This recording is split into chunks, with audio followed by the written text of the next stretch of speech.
Hello दोस्तों, मैं मधु तिवारी आप लोग के सामने उपस्थित हुई हूँ बहुत ही सुंदर निरीक्षण का गाना लेकर के। तो आइए चलिए गाना सुनाते हैं।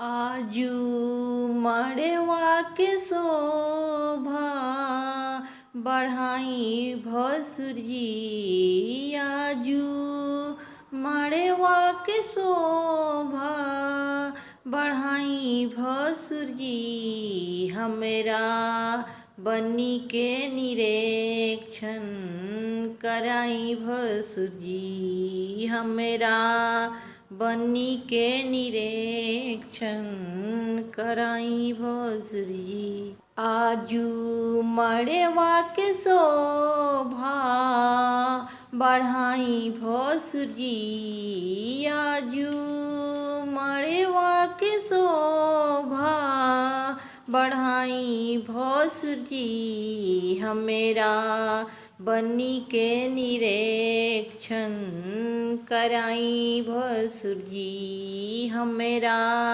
बनी के निरीक्षण कराई भसुर जी। अच्छा छठी का टैरा बनी के चढ़ाए, बच्चा छठी का टैरा बनी के चढ़ाए, हमरा बनी के लालसा पुराई भसुर जी, हमरा बनी के सारे धा पुराई भसुर जी, हमरा बनी के निरीक्षण कराई भसुर जी, आजू मड़वा के शोभा बढ़ाई भसुर जी। अच्छा अच्छा गहना गुड़िया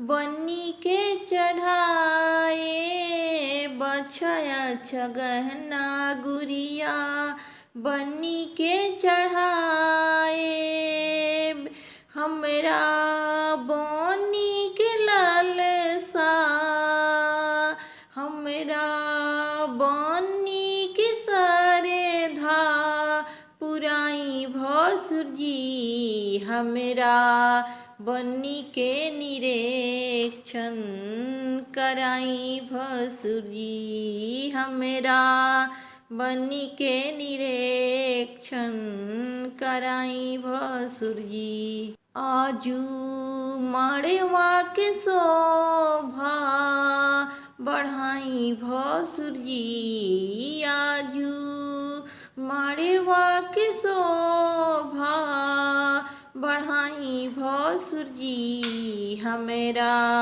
बनी के निरीक्षण कराई भसुर जी, हमेरा बनी के निरीक्षण कराई भसुर जी। अच्छा अच्छा साड़ी लहंगा बनी के चढ़ाए, बच्चा अच्छा साड़ी लहंगा बनी के चढ़ाए, आजू बनी के लालसा पुराई भसुर जी, आजू बनी के सारे धा पुराई भसुर जी, हमरा बनी के निरीक्षण कराई भसुर जी, हमरा बनी के निरीक्षण